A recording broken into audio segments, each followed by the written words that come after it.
Bom dia. Que bom que você se atreveu a estar aqui com a gente. Isso daqui tem que ter um ponto de início, um começo, né?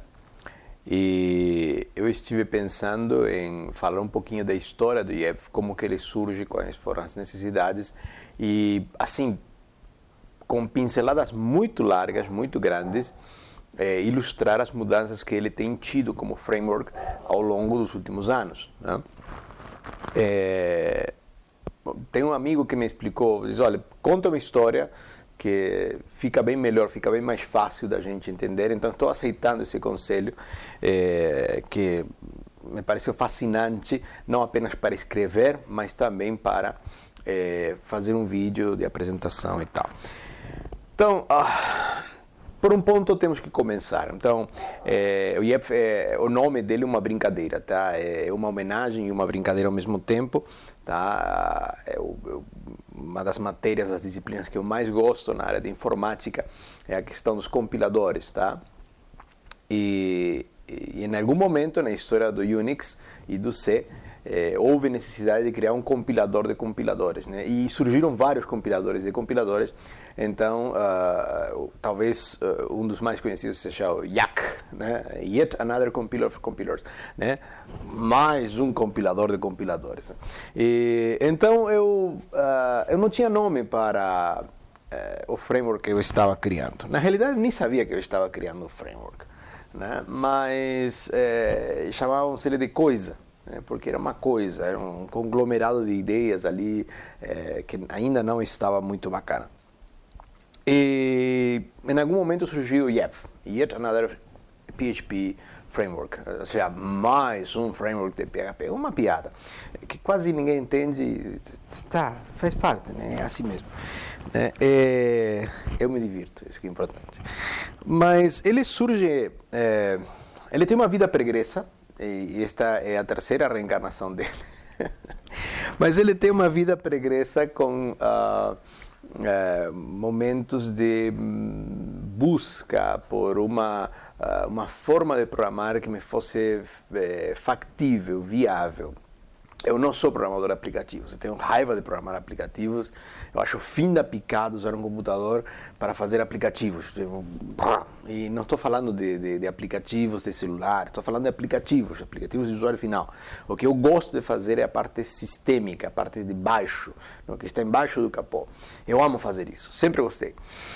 E uma coisa que me trazia repulsa era as linguagens interpretadas. Eu comecei com linguagens interpretadas, eu sou do mundo do Basic, eu comecei lá em 83, 84 aprendendo Basic, depois migrei para o CSD Pascal e bom, houve outras coisas nessa área, mas eu venho de uma linguagem interpretada.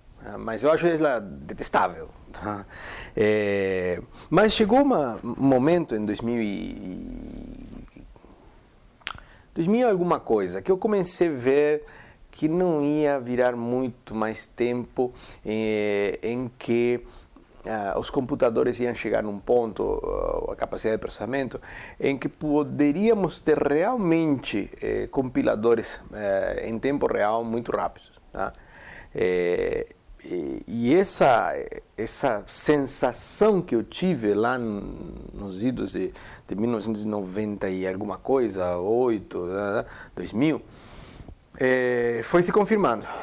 E eu comecei a fazer certas incursões nisso daí, porque o meu ambiente natural de desenvolvimento naquela época estava muito ligado com Pascal, com Delphi. Fazendo um monte de ferramentas para outros programadores usarem. Esse é meu ideal de vida comigo mesmo, ou seja, eu estou aqui para ajudar outras pessoas a fazerem coisas. E muitas dessas rotinas continuam até hoje sendo muito úteis, mesmo que nunca foram publicadas ou coisa assim. Mas essa ideia me levava num sentido que eu estava vendo que o mundo da computação estava indo para outro. Não da aplicação de sistemas, mas dos sistemas de aplicação. Estava indo para outro lado. Tá? Sistemicamente estávamos indo para outro lado, estávamos encarando outras coisas, estávamos vendo o mundo um pouco diferente.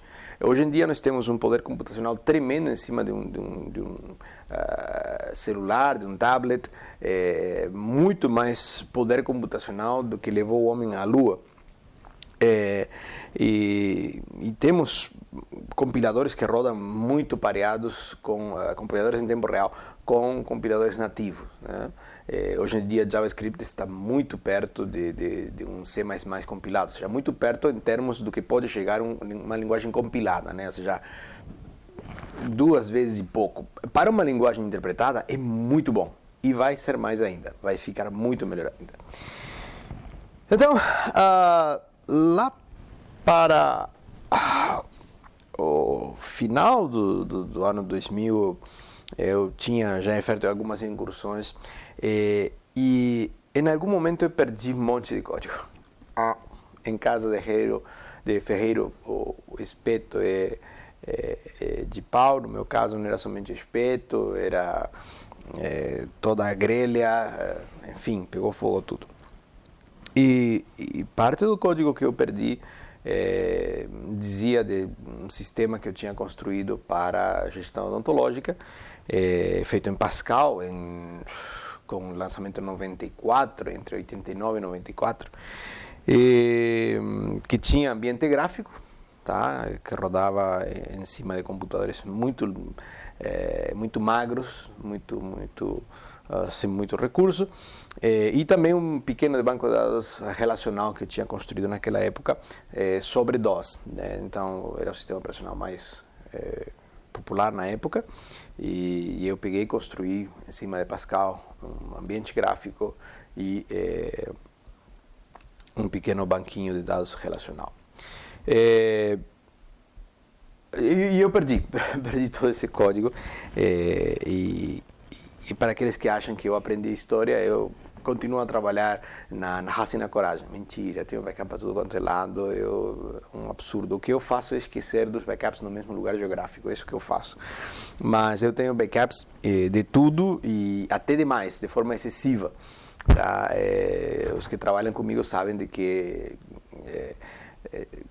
a falta crônica de espaço que eu tenho em qualquer um dos meus servidores por causa dos backups que eu tenho. Graças ao bom Deus, não tenho necessidade de andar voltando backup. Muito bom. Então, o IEF, tal qual nós vemos hoje, ele surge em 2004.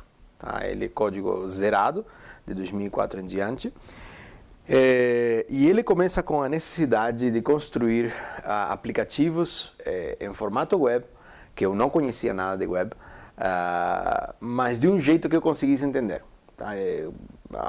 A minha aproximação aos aplicativos é por via de uma linguagem compilada, é por via de processos bem estabelecidos, estandarizados, e não que cada chamada a uma função é diferente. Eu entendo que a estandarização da chamada, da provocação do código, né, isso resolve muita coisa. E eu tenho arrastado isso tudo por todo o esquema do IEF, de cima para baixo. Então surge assim por uma necessidade, que é a mãe de todas as invenções, né? Se bem que alguém vai dizer que a preguiça é a mãe de todas as invenções, senão não teríamos inventado a roda. Mas tá.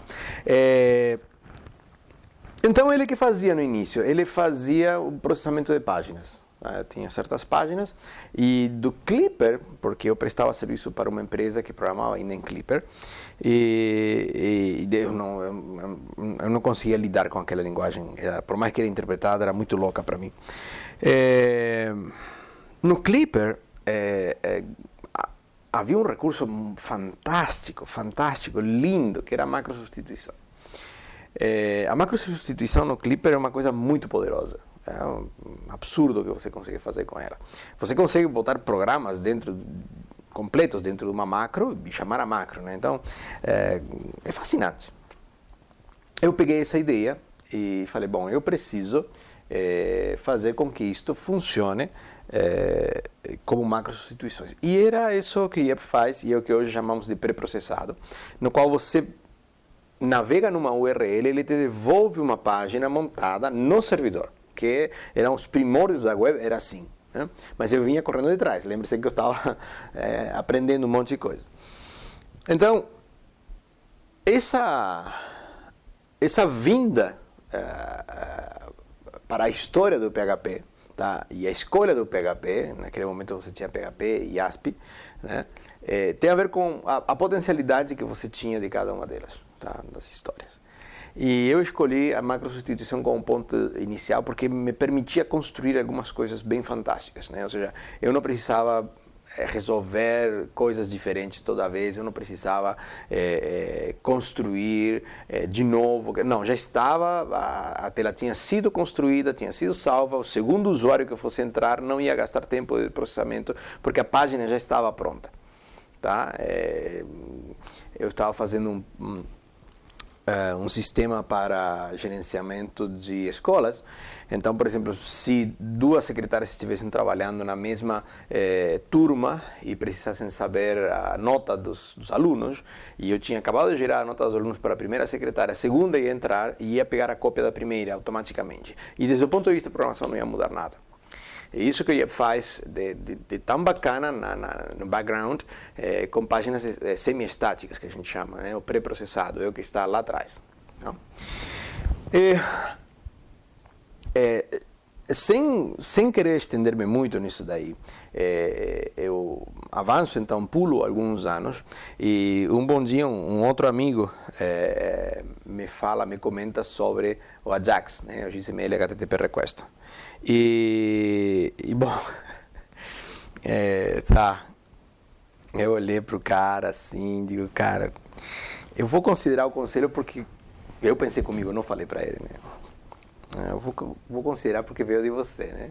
Que é um bom amigo, ele é um bom amigo até hoje, tá? E ele me falou, olha, disse, porque você é muito bacana, mas você gera as páginas lá atrás, mas quando você recarrega, você perde tempo puxando toda a página inteira. E eu falei, é verdade, eu perco tempo, é um peso bastante grande, eu não perco tempo de processamento, mas perco tempo de tráfego, né? E ele me comentou, e ele também, ele é um excelente programador Delphi, e Pascal em geral, porque ele gosta muito de Free Pascal. E ele me deu esse bom conselho. Então, para 2009, eu estava implementando o XML HTTP Request da forma mais genérica possível, da forma mais abrangente possível, da forma mais didática e sempre buscando ter uma homogeneidade na chamada. Isso para mim é importante. Então aí surge a ideia do tripé, é aí que começa a surgir a ideia do tripé. Nós tínhamos no início a ideia de uma chamada estandarizada com duas ou três perninhas. Tá, então eu tenho o assunto, eu tenho a ação e eu tenho o usuário. Com o usuário eu tenho a segurança, com o assunto eu tenho o grande bloco, o conjunto de rotinas, e dentro dele eu quero pensar um evento lá dentro. Quando migramos muita coisa para XML HTTP Request, alguns vão querer que eu chame ele de Ajax apenas, né? Quando migramos muita coisa, nós estandarizamos o tripé. Então, por isso que nós falamos de um tripé, tá? O S, subject, o A, que é o action, tá? E o U, que é o usuário. Tá? Esse é o tripé. Você não precisa ter as três constantemente, mas o U é o que te dá segurança, porque é o usuário que foi logado, você pode fazer ou não, uma coisa sua do programador final, né? Você que faz, você que decide se vai usar ou não, mas ele está aí, fez logon, gerou U, que seria o equivalente de uma sessão em PHP, né? E aí pode pendurar variáveis, tá, um monte de outras coisas, mas tem esse que é o subject, né, o grande assunto, por exemplo, no sistema de gestão de escolas, poderia ser alunos, né, assim, né, finanças, né, sem o C cedilha, né, e a ação poderia ser listar, imprimir, editar, né, salvar, né, puxar. Geralmente são verbos. Então, geralmente no S eu tenho um substantivo e no A eu tenho um verbo indicando a ação que está sendo feita. E algumas vezes misturamos um verbo e um substantivo na ação para que fique claro o que eu estou fazendo. Tá? Por exemplo, eu tenho o subject alunos, eu tenho listar, né? Mas eu tenho listar inadimplentes, entendeu? Então, isso facilita muito a organização do código. Bom, não quero me estender mais, já estamos nos 15 minutos, mas em 2012 nós vimos como que o RESTful estava bombando e nós criamos a nossa interpretação de RESTful. Eu sei que foi uma medida meia louca, meia fora do padrão que vinha seguindo, mas hoje eu olho e falo, poxa, ficou bacana, tá? Hoje eu chamaria ele de course apenas, né? Que é o que te permite fazer um referenciamento cruzado de um servidor para outro. Tá? Você começou navegando nesse servidor e você pode puxar código que está no outro. Aí quando chegam, por exemplo, os grandes e te dizem, porque agora inventamos as funções lambda e porque pode chamar de eu já sei. Tá? Mas em 2012, então, entramos com a ideia de poder chamar e associamos também isso com voltas em JSON. O nosso XML HTTP Request respeita o nome, é XML apenas, né? E se você quiser puxar JSON, você tem que usar outro comando. Parece contraproducente, mas depois, mais para frente, você vai saber por quê. Em 2012, ainda, nós já estávamos vendo que JavaScript, estamos vendo assim maciçamente, por causa do serviço que prestávamos desde 2008 para um hospital, de que o JavaScript ia estar presente nas plataformas móveis. Tá?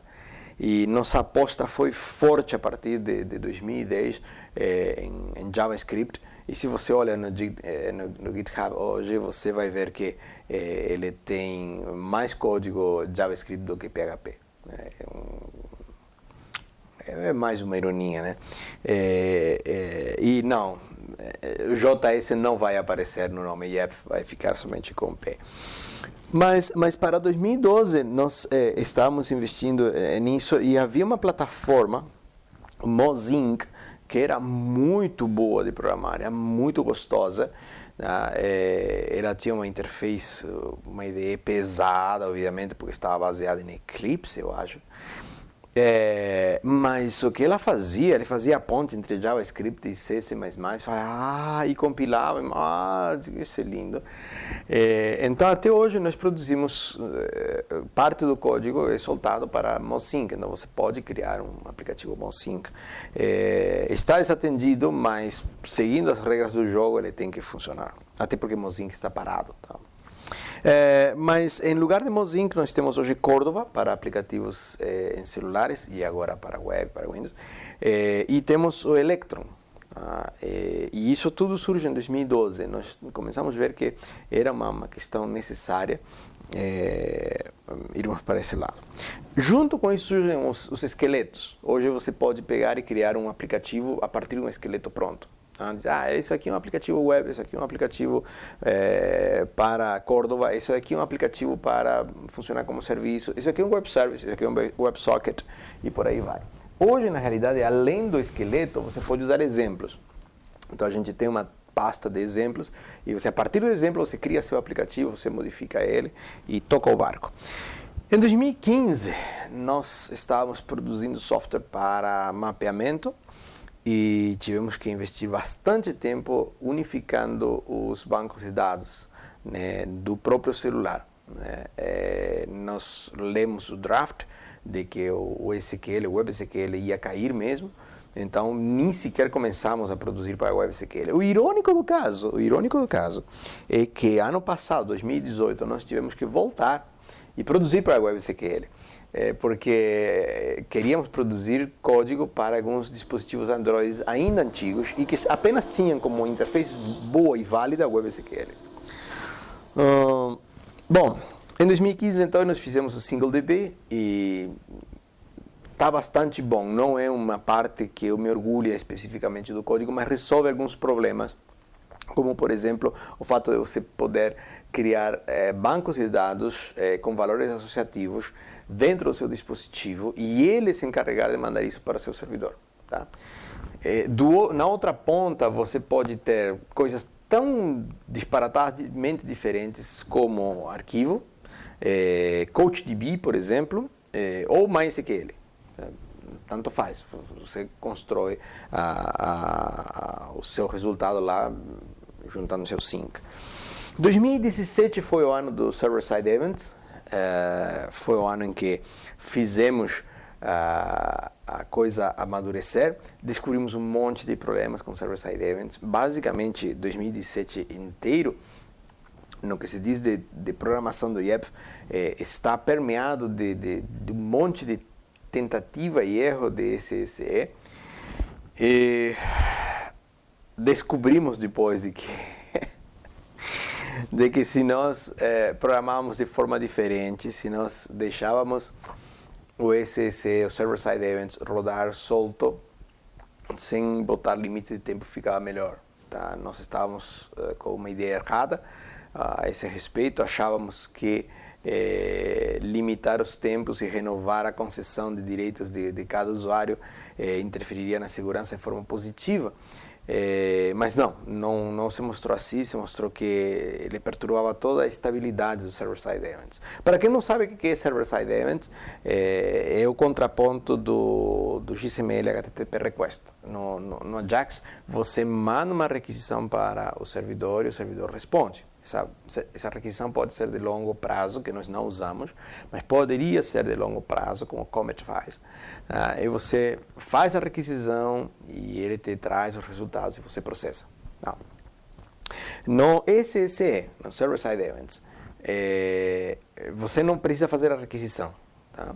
Mas digamos que você tem novamente o exemplo das secretárias, duas secretárias trabalhando na mesma tela e as duas estão mudando a agenda do dia. Tá? E as duas estão trabalhando na agenda do dia, uma está trabalhando com matemática, outra está trabalhando com língua, por exemplo.